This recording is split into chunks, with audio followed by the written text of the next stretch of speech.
안녕하세요. 반갑습니다. 우리 이번 시간에는 문학의 내용과 형식 이 부분 합시다. 어부사시가. 그래서 페이지는 26페이지부터 해서 쭉 넘어가서 여기 있죠. 어부사시가 본문까지 공부를 하고 29페이지 하고 끝내도록 하겠습니다. 자, 페이지 26페이지를 펼치시면 문학의 내용과 형식이라고 되어 있죠. 선생님이 말했죠. 이제 내신 공부를 하기 때문에 문학의 내용과 형식을 공부하기 위해서 우리가 어부사시사와 이제 다음에 할 이제 소설가 국어시 1위를 공부하는 겁니다. 그래서 문학에 담긴 내용과 형식이 어떻게 잘 어울리는지를 어떻게 그게 잘 조화롭게 배열이 되어 있는지를 두 개가 얼마나 밀접하게 연결이 되어 있는지를 이해하는 게 이번 단원의 목표예요. 그러니까 문학에 담고 있는 내용과 형식이 어떤 건지를 여러분들이 잘 생각해서 보시면 됩니다. 보시면 여기 위에 거는 그냥 읽어보시면 되고, 자, 문학에서 여기죠. 자, 작가는 자신의 의도에 따라서 문학적인 요소를 조화롭게 배열을 해서 작품을 창작하는데 이 문학적 요소가 바로 내용과 형식이다. 자신의 의도를 잘 표현하기 위해서 내용과 형식으로 표현을 한다는 거예요. 그래서 쭉 보시면 이 단원에서는 언어예술이 문학이 내용과 형식의 유기적인 결합물임을 이해하면서, 유기적이라는 것 뜻 아십니까? 유기적이라는 것은 생물체처럼 전체를 구성하고 있는 각 부분이 서로 밀접하게 관련을 갖고 있어서 떼어낼 수 없는 거, 떼어낼 수 없을 정도로 꽉 붙여져 있는 거, 그런 거를 유기적이라고 하는 겁니다. 내용과 형식은 굉장히 밀접한 관계를 맺고 있구나라는 내용이에요. 자, 그럼 밑으로 쭉쭉쭉쭉 이번 단원에서 이제 보는 거예요. 자, 이번 단원에서 어부사시가를 감상하면서 그 나와있지, 시조의 내용과 형식의 유기적인 관계를 이해해보자. 어떤 내용을 담기 위해서 시조의 어떤 형식을 사용했는지에 주목해서 보도록 하자. 라고 여기에 나와 있네요. 자, 이거는 선생님이 개념점이 아마 이제 올려놨을 거예요. 밴드에 올려놨으니까 다운받아서 보시면 되고요. 방금 이야기한 부분이 그냥 요약 정리된 거예요. 이 부분은 그냥 그렇구나 하고 보세요. 그냥 뭐 내용과 형식이 밀접하게 연결이 되어져 있구나. 그래서 보시면 내용 같은 경우에는 이제 주제의식이라든가 작가의 가치관, 세계관 등이 이제 들어가 있고, 그것을 제대로 표현하기 위해서 이런 형식을 쓴다는 거야. 그래서 문화적으로, 관습적으로 형성된 이제 그런 것들을 사용해서, 특히 갈래 있죠? 이제 여러분들이 이제 배우게 되는 뭐 고려가요라든가 뭐 시조라든가 뭐 평시조라든가 뭐 이런 거 있죠? 그런 거를 통해서 나타내고 있더라. 방금 얘기했죠? 내용과 형식은 뗄래야 뗄 수 없는 관계, 유기적인 관계를 맺고 있더라. 그래서 문화작품을 감상한다는 것은 바로 작가가 자신의 생각을 효과적으로 담아낼 수 있는 적절한 언어 형식을 선택했는가, 형식을 제대로 선택했는가, 또 문화적, 관습적으로 형성된 갈래 일반적인 규칙을 적절히 변형해서 쓰고 있는가. 그러니까 결국에 작가가 자신이 표현하고 싶은 내용을 어떤 형식을 담아서 표현을 했는가, 이것에 초점을 맞추고 여러분들이 보시면 돼요. 둘 사이는 아주 밀접하게 뗄래야 뗄 수 없다. 자, 그래서 페이지 43페이지를 펼치시면 나와 있네요. 어부사시가만 1번 시간에 배우니까 공부하는 거 초점을 맞추고 봅시다. 어부사시가를 예로 들어보자. 그러니까 문학의 작품은 내용과 형식, 유기적 결합물이다. 방금 얘기했죠. 발음이 안 되는 걸까요?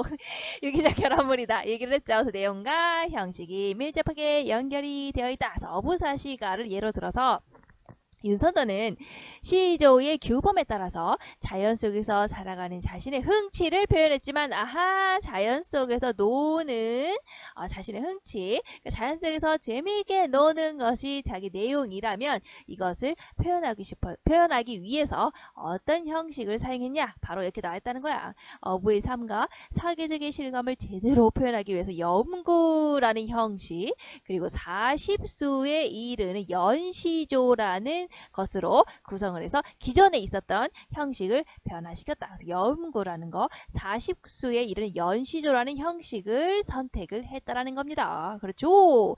자, 특히 이때 염구는 바로 어부가 계열의 작품의 전통을 이은 것이다. 그래서 어부가는 이제 어부를 중심으로 이제 시를 쓰는 것을 말한답니다. 이제 이제 전통, 이제 좀 이따가 얘기를 해줄게요. 그 전통을 이은 것이다. 거기에서부터 출발한 게 이 염구인 것이다.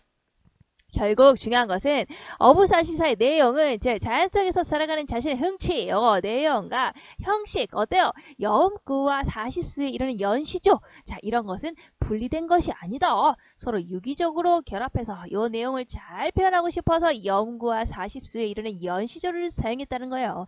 그렇게 해서 하나의 작품을 완성했다.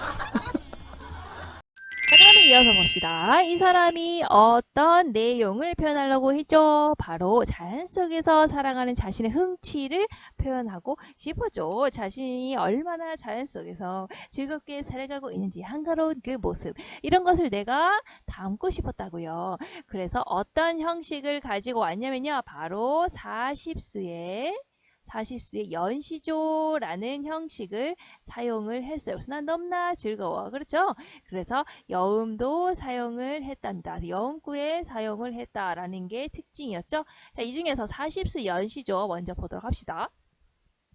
자, 사십수의 연시조로 표현을 했는데요. 여러분들 평시조 아시나요? 자, 평시조는 어때요? 자, 3, 4, 3, 4. 이게 초장이었죠? 초장. 그렇죠? 그리고 나서 또 중간에 있는 중장 또 어떻게 됩니까? 또 3, 4, 3, 4. 그리고 마지막에 종장은 또 어떻게 됩니까? 바로 3, 5, 4, 3으로 이루어져 있는 다소 좀 딱딱한 형식이었죠.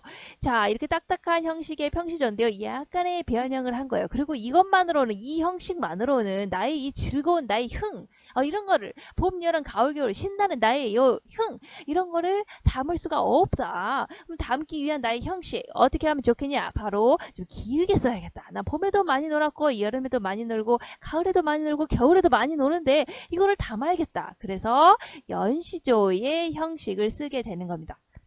영시조는요, 자, 이런 아까 봤던 이렇게 정형화된 시조의 형식을 이렇게 연달아서 쓴 거, 이렇게 연달아서 쓰는 것을 연시조라고 하는 겁니다. 근데 그거를 무려 40개나 썼다는 거예요. 봄에 놀았던 얘기가 10개, 여름에 놀았던 얘기가 10개, 그리고 가을에 놀았다는 얘기가 10개, 겨울에 놀았다는 얘기가 10개 해서 총 몇 개예요? 그러니까 총 그래서 이렇게 해서 40수가 되게 되는 겁니다. 그러니까요. 자, 이 연시조를 보시면 40개인데요. 자, 4계절의 흐름이 들어가 있는 거 볼 수 있죠? 봄 10개, 여름 10개, 그 다음 흘러서 가을 10개, 또 흘러서 겨울 10개로 갔으니까 4계절의 흐름이 들어가 있네요. 자, 근데 여기서 그치지 않고 봄 1에서 2, 3, 4, 5, 6, 7, 8, 9, 10 있죠? 자, 1부터 시작해서 10으로 갈 때까지는요. 아침에서 쭉 가서 저녁까지 이렇게 시간의 흐름을 따르고 있습니다. 그러니까 여름 1은요. 아침이 되겠죠? 쭉 가서 또 저녁까지, 또 여기 가을 1부터 해서 쭉 해서 저녁까지, 또 겨울 1 해서 아침부터 쭉 해서 저녁까지. 아시겠죠? 그러니까 여기서부터 시간의 흐름이 드러나 있는 거고요. 전체적으로 보면 네 부분으로 나눠선 4계절의 흐름이 드러나 있는 거랍니다. 아시겠죠? 이렇게 해서 40수의 연시조의 형태를 취하고 있다가 특징이 되는 겁니다. 자, 그러면 보시면 알겠지만 4계절에 우리가 흐름을 나타내고 있는 거잖아요. 그러면 시조에서 우리가 뭘 발견해야 될까요? 바로 계절감이 있는 소재를 어디서 썼을까? 봄을 나타내는 소재, 여름을 나타내는 소재가 어디에 있을까? 이 소재를 보고 이게 가을일까? 이게 봄일까? 이런 것을 아는 게 중요하겠죠. 그리고 또 이렇게 계절마다 이런 식으로 표현을 했기 때문에 계절의 그 당시에 이 가을이라는 계절, 봄이라는 계절에 먹과 흥치가 더욱더 돋아나게, 더욱더 높아지게끔 이렇게 표현을 했다. 이렇게 여러분들이 보시면 됩니다. 자, 그럼 이어서 이렇게 봄에서 1, 2, 3, 4, 5, 6, 7, 8, 9, 10 이렇게 있다고 있죠? 자, 이 하나하나씩을 좀 떼서 볼게요. 요 하나, 여기 봄에서의 하나, 여름에서의 하나. 이 하나는 어떠냐? 형식이 이렇다는 거야. 떼보면 아까 자, 선생님이 평시조 가지고 왔었죠? 자, 평시조를 연달아서 쓴 게 연시조예요. 40수의 이 40개의 연시조로 이렇게 만들어진 거라고 했었죠. 갑자기 쓰고 있는데 집중하니까 말이 안 나오네. 그래서 40수의 연시조라고 했었죠. 평시조가 연달아서 40개가 있는 거야. 그런데요, 아내를 이제 떼서 하나를 떼서 이 중에 하나를 떼서 이렇게 보니까 이런 형식이었다는 거예요. 근데 완전히 평시적 형식이 아니었던 거예요. 독특하네요. 볼까요? 그러니까 이 사람 자체가 어땠다는 거야. 흥이 많아요. 흥. 지금 우리 잘 놀아야 돼요. 그럼 어때? 잘 놀려면 우리가 어떻게 했다? 노래 사이사이에 뭘 넣어줘야 돼? 흥을 날 수 있는 여음을 넣어줘야지. 그러니까 뭐 예를 들어서 노래를 확 부르다 예 이런 거, 노래를 확 부르다 아싸 막 이런 거를 넣어줘야지 흥이 나지 않습니까? 자, 그래서 어떻게 합니까? 자, 이렇게 했다는 거야. 자, 평시조는 이렇게 형식이 돼 있죠. 초장, 중장, 종장인데 가운데 글자가 어떻게 세 글자, 네 글자, 세 글자, 네 글자 해서 3, 4, 3, 4 이런 식으로 가죠. 이것도 또 역시 3, 4, 3, 4 그리고 3, 5, 4, 3이라고 하고 종장의 처음에 세 글자는 꼭 지켜야 된다. 뭐 이런 형식이 있는 게 평시조였죠. 근데 평시조의 기본 베이스예요. 뭘 집어넣냐? 이 초장과 중장 사이에 여음구 첫 번째 집어넣고요. 자, 그리고 중장과 종장 사이에 두 번째 여음구를 집어넣었다. 이게 바로 특징이 되는 겁니다. 자, 그러면 여음구 요 첫 번째는 어떤 것을 넣었냐라고 한다면 이런 거죠. 자, 보시면 초장과 중장 사이에 있었던 여음구 첫 번째는요. 이런 내용을 넣었다는 거예요. 각 계절의 십수마다 추랑 배를 띄우고 배가 다시 돌아오기까지의 과정을 거기다 집어넣은 거예요. 그래서 두 개씩 넣기 때문에 곱하기 2를 써놓은 거랍니다. 그래서 배 띄워라, 배 띄워라, 다 돌려라, 다 돌려라 뭐 이런 식으로. 그래서 이런 식으로 해서 10개로 이어졌다는 거예요. 그러니까 예를 들면 우리가 봄 노래 중에서 첫 번째다 라고 한다면 봄 노래 중에서 첫 번째다 라고 한다면 여기에 중간에 들어간 여음구가 뭐가 들어가겠습니까? 바로 배 띄워라, 배 띄워라가 들어가게 된다는 거야. 그럼 똑같이 뭐야? 여름인데 내가 첫 번째야. 첫 번째 노래를 쓸 거야. 그러면 어떻게 되는 거야? 바로 배 띄워라, 배 띄워라가 바로 거기에 여음구로 들어가게 된다는 거야. 그럼 생각해볼까? 또 가을인데 예를 들어서 다섯 번째야. 그럼 어때? 노져라, 노져라가 여음구로 들어가게, 여기가 아니구나. 여기 여음구 여기에 들어가게 된다는 겁니다. 아시겠죠? 그런 식으로 보시면 됩니다. 그래서 그 가운데 여음구 첫 번째는요. 바로 시간의 흐름에 따라서 썼다는 게 특징이에요. 배가 처음에 출항을 하고 아침이죠. 그리고 나서 쭉 저녁이 돼서 돌아올 때까지의 내용이 여기 들어가 있는 거예요. 그래서 이 내용이 보시면 연결이 돼 있어요. 배를 띄우죠. 닷을 올리죠. 돛을 달죠. 노를 저은 거예요. 그리고 나서 다시 돌아올 때쯤 되니까 돛을 내려요. 그리고 배를 세우고 배를 메운 다음에 닷을 내려요. 그런 다음에 배를 붙여서 끝! 집으로 왔당. 이런 식으로 이런 식으로 시간의 흐름에 따라서 들어가 있는 게 여음구 첫 번째 특징입니다. 자, 그러면 우리가 여음구 두 번째를 볼까요? 여음구 두 번째는요. 중장과 종장 사이에 들어가 있는 거예요. 중장과 종장 사이에 들어가 있는 여음구는 두 번째는요. 바로 어떤 특징을 가지고 있냐면 음차를 했다라는 특징이 있어요. 한자에 소리만 빌려서 표현을 하는 겁니다. 우리가 음차라고 한다면 이거 언제 썼는 거예요? 바로 훈민정음이 창제되기 이전에 썼던 방식이었죠. 우리가 어때요? 말은 있었지만 훈민정음 창제 이전에 말은 있었지만 뭐가 없었다? 글자가 없었어요. 자, 글자가 없으니까 예를 들어서 이제 지금으로 이제 그냥 가져와서 생각을 해본다면 예를 들어서 사랑이라는 말은 있어. 근데 우리가 지금 이제 한글을 공부를 했으니까 그리고 한글이 있으니까 우리가 사랑이라고 이렇게 쓸 수 있잖아요. 자, 그런데 만약에 요 글자가 없어. 그럼 우리는 어떻게 쓸 수 있을까요? 사랑이란 이 말을 어떻게 쓰지? 자, 지금 현재 통용되고 있는 글자 중에서 가장 대중적으로 쓰고 있는 글자를 대충 조합해서 쓸 수 있겠죠? 자, 그래서 어떻게 쓸 수 있을까? 예를 들어서 소리만 가져다가 가장 많이 쓰고 있는 대중적인 뭐 영어를 가지고 한 다음에 영어 알파벳을 가지고 우리가 요렇게 쓸 수 있다는 거야. 근데 이거는 어때? 진짜 영어의 뜻이 아니죠. 그냥 영어에서 이 소리만 가져다가 쓴 거죠. 자, 이런 거를 음차라고 하는 거예요. 음만 차용하는 거예요. 음만 빌리는 거예요. 차가 빌리는 거예요. 그래서 음만 빌려서 표현하는 것을 음차인데요. 이 여음구 두 번째가 바로 한자의 소리만 빌려서 표현을 하고 있습니다. 그래서 거기에 나와 있는 게 두 번째 여음구는요. 바로 지국청 어서와 라는 내용인데요.